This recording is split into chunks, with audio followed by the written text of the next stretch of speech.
Bonjour, I am Sandrine, the founder and leader of the Golden Age Spiritual Ministry. Together, we learn about the embodiment of our multidimensionality so we can reclaim our full sovereignty in this beautiful reality. My High Council and I are happy to welcome you into our movement of spiritual revolution. Please subscribe to my channel and turn on the notification bell so you don't miss any of my new transmissions. Thank you for liking, commenting below and sharing this video. Show us your love. Oh, hello everyone! So good to be here, my beautiful angels. I just facilitated the 2-hour transitioning session inside the Dragon Quest. So we are now in the middle of this extraordinary dragon pod when we work with the technology of the heart. And it's been absolutely extraordinary to channel these codes and share with all the members of the quest.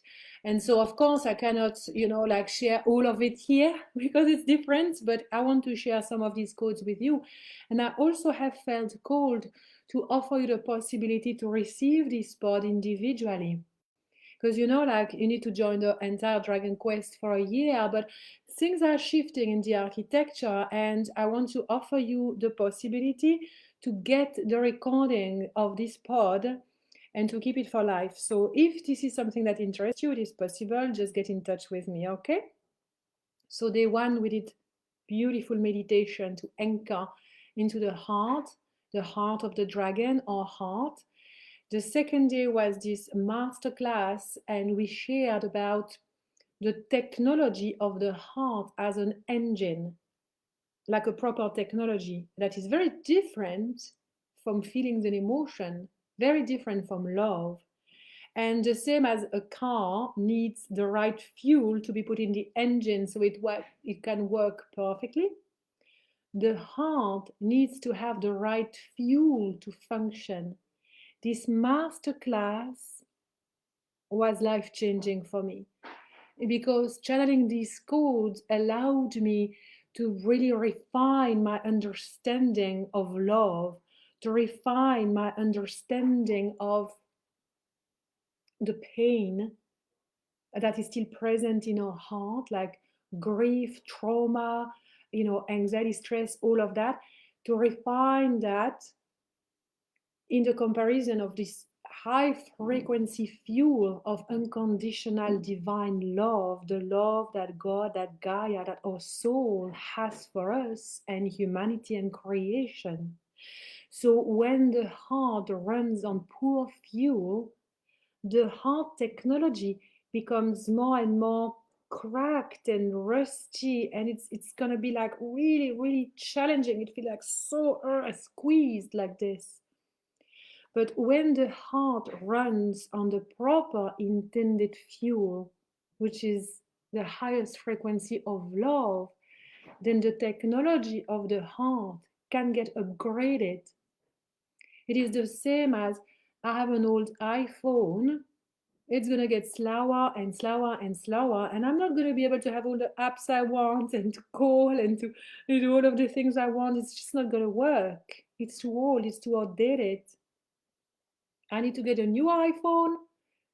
I need to get a new heart technology, much upgraded heart technology to be able to experience more of life, because the heart as the technology is the one that translates our soul, magnetic soul's desire.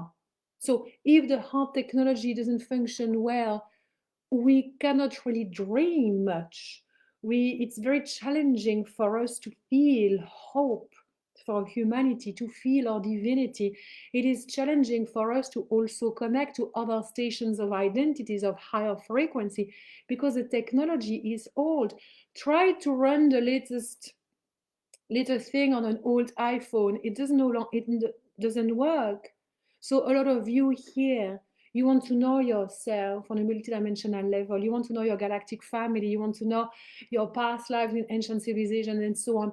But it's not possible if your heart still uses toxic fuel and if you don't upgrade your heart technology, because what you connect with is going to be similar frequencies. So you're going to see yourself like this broken person, this traumatized person. When you go on journeys, you're going to just go into past life journey that are traumatizing. You're going to tap into timelines of humanity that are really scary out there. You stay in the field of fear and you loop and you wonder why. Because your heart is still running on toxic fuel and can no longer upgrade. So to be able to change the fuel of your heart, so it no longer runs on love hurts. I cannot really love these people out there because they are objectively demonic. I hate them. Need to eradicate them. That's separation, that's hatred. I see myself, I'm just so like insignificant, so unworthy. I'll never be abundant. I'll never be like her. I'll never be like him. That reality is not for me. That is toxic fuel for your heart. It's literally saying to yourself, to your heart, you piece of shit. Every single day, you're so stupid, human. I hate you, human. It's the opposite of being the angel of your human.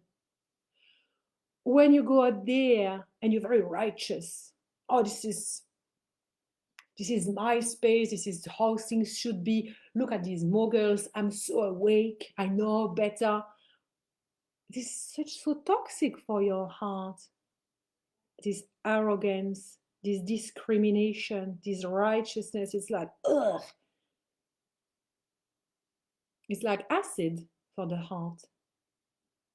And when you go out there and you just see humanity traumatized, oh my God, like everybody's traumatized, everybody's weak, everybody's like, there's just so much going on, it's bad, it's so bad, it's never gonna end. It's like, that is toxic for your heart. That is not love, but is distorted third, fourth dimension inverted love construct. So during this dragon pod, we deconstructed that, we recalibrated that, and then we worked through activations, trans channeling, transmissions into shifting the technology of the heart and shifting the fuel into understanding how we can truly run on this high frequency love fuel at all times, even though our human does not really quite know how to love the self and how to love others fully yet. Doesn't make sense. It's like, oh, I want to, but it's not possible. This kind of like ping pong effect that I know many of you have felt, because I also have felt it for a long time. How can I love more when they are objectively, or when I am objectively so fucked? So this dragon pod, oh my God, this is what we need. This is what we all need. And the interdimensional grid work to deal with the dragon or something else. Yeah, it's just something else. I just had tears. You can see my eyes still a bit red. I just had tears running down my face, because that is the answer. The answer is literally we no longer choose separation by grabbing onto the love revolution, the quest for love as a guiding force with both hands, with our heart, with our entire being, and we say to God, God, show me the way. I have no idea how my human can love herself when I can see things that I really like not great about my human. I have no idea how to love my neighbors that are so annoying. I have no idea how to even tolerate these groups of people that are ruining my country, that are ruining my life, that they have a vendetta against me and my community. Don't ask me to love them, but yet ask me to love them. Because that is the fuel of my heart. Because my heart is exhausted from hating them, for hating myself. My heart is crumbling down under that pressure. It's toxic, it's venom, it's acid. So in prayer, It is in the prayer that I find absolution. It is in the prayer that I open up to, that I open up my heart with, that I find the grace of God's love flowing through me. And therefore, I know that I'm pouring unconditional love in my heart because I feel it, because I pray. And for a very long time, my human has been on this quest with woo, massive ups and downs like this. But I've been on this quest for a long time because when I was a child, I would go to my mother and I did so often, Mom, I don't know how to love these people. And Mama would be like, it's a really strange question again. Thank you, Sandrine. And they're not meant to be loved. They're assholes. They're horrible people. Our enemies kind of vibe, you know? These horrible people that do horrible things to others, they're not meant to be loved. But as a child, I would look at her and I would kind of understand what she said, but that was not satisfactory to me. Because that was not the fuel that my heart was longing to receive. And so I prayed. I went into the deep, deep vortex of darkness, of hating myself so much that I even had a poster of it on my wall. Kurt Cobain from Nirvana, my first love. There, grunge, smoking huge joint there on my wall with the massive quote from Kurt Cobain, I hate myself and I want to die. I was just like smoking weed in front of it. Yeah, that's me. I fucking hate myself and I want to die. Yeah, for years. That was the programming I was giving my heart.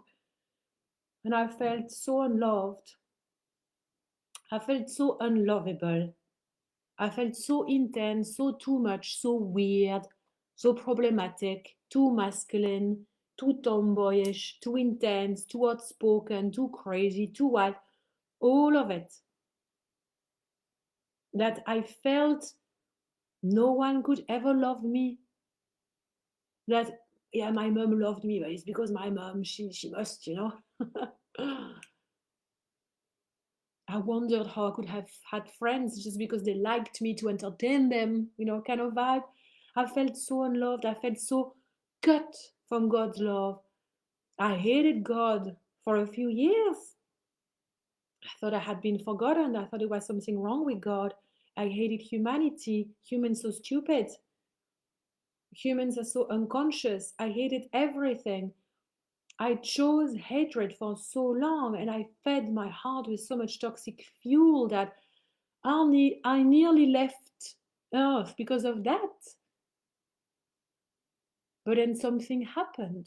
I fell in love with a man, my ex-husband, when I was at one of my lowest points in life. And the love that I had for another human and that I received from him saved me. And very quickly with him, I felt that I wanted to have children, that I might have a chance at life. And I became a mother and I learned unconditional love. And as I loved my children and my husband, I could see the discrepancies with how I was with myself. I hated myself still as a young mother. I hated myself so much. I felt that I was such a bad mother. I had postnatal depression. I was all alone in New Zealand, didn't have a community. I was so angry. I hated myself for being insignificant, for not knowing my purpose, for being so mean to my ex-husband because I was so angry. I was just, bombarding him with my anger because he was just the only one there that loved me enough to support it. All of that was the wrong fuel, but I kept seeking. And so do you. You keep seeking, you keep looking for it. When you feel bad about yourself, when you hate on yourself or on others, you feel it in your heart. It's like, "Urgh." It's like poison. It's like you are piercing your heart with a dagger again and again and again. It's like, oh, let's drop the weapons. Let's drop the weapons at the feet of God when we don't know the way anymore. This is how I did it. In my deepest, darkest moment of fueling my heart with so much self-hatred, I thought I was lost for all eternity. I turned to the power of prayer, and I cried and I cried and I prayed and I prayed and I questioned, and the journey started, the journey of empowerment. Because, of course, during all of that time, I was already psychic, I was already channeling, but it was all over the place. I was channeling the worst timeline for humanity. I was channeling a lot of dark, deep entities. So I took the journey of returning to love, of seeking it, of really doing the inner work needed to reach a point where my frequency got much higher because I chose love as a guiding force. And even though I still would fuel my heart with some hatred and judgment and all of the things, the main fuel was love. I was seeking it. I was praying for it. I was asking, how can I love more? How can I be more love? What is love? I don't get it. I don't understand how you can love bad people. How can I love myself when I feel so imperfect, so raw, so rough? But you don't need to make it to be an agent of love. You don't need to be perfect, you need to be healed. You just need to be on the path and walking it, because then it's like you choose a different fuel.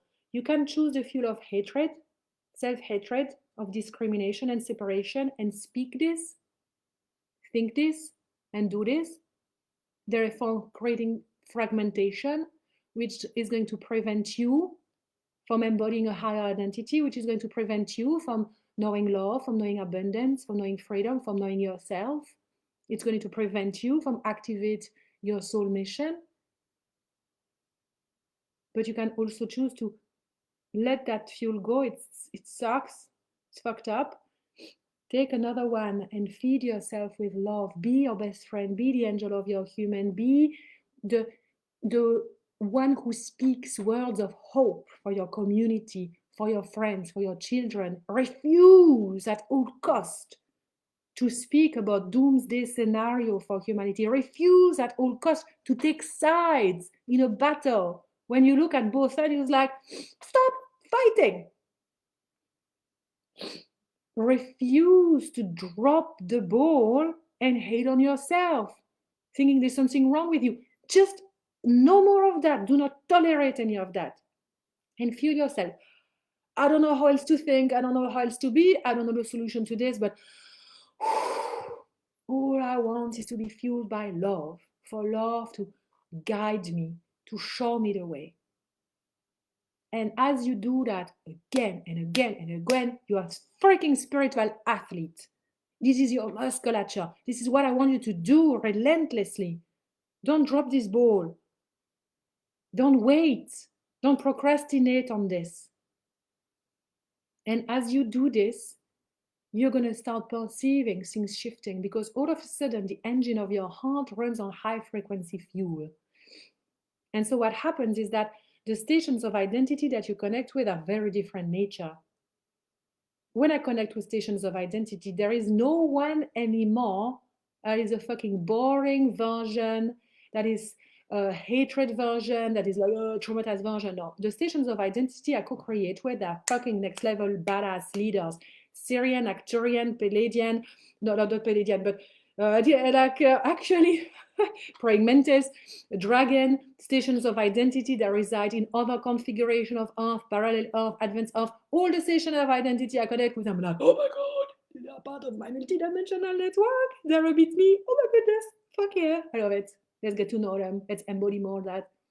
So the dialogue in my head is radically different from it used to be even a year ago, because I keep fueling, because I understand, I've cracked the code for organic ascension through the restoration of coherence in our system following our awakening.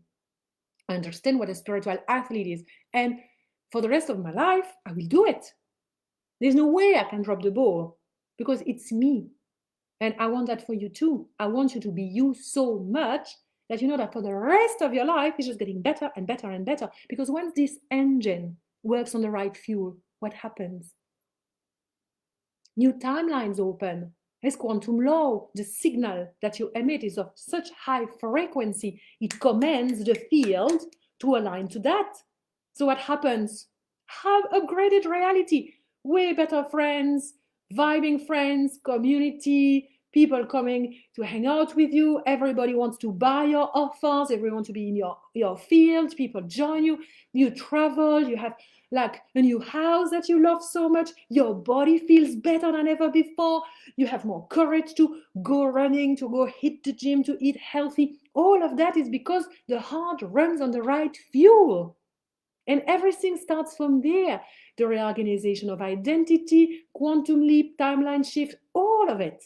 Your channeling, the way you're going to channel. Imagine when you really operate from that coherent state at all time. Imagine how your psychic senses are going to open up to channeling way cooler codes, your own codex, your own soul mission, your own wisdom, because you need that fuel there. How can you channel your star family, your soul mission, if you keep pouring hatred fuel, pain fuel, low frequency fuel into your heart? Not going to happen. Not going to happen. So I share this with you as an encouragement. I know that often you think, I've done the work for so long, when is it going to pay off kind of vibe. I get it. But it does pay off. I promise it does. But it might pay off in different ways. And once you pour this love fuel into your heart, you will see those ways before they drop on your bank account. Because everything is frequency. You will notice that when you wake up in the morning, you are so excited with your day, even if it's your routine. It's like you cannot wait to be alive in this body. You cannot wait to love your children, to elevate them. You cannot wait to love your beloved and elevate him.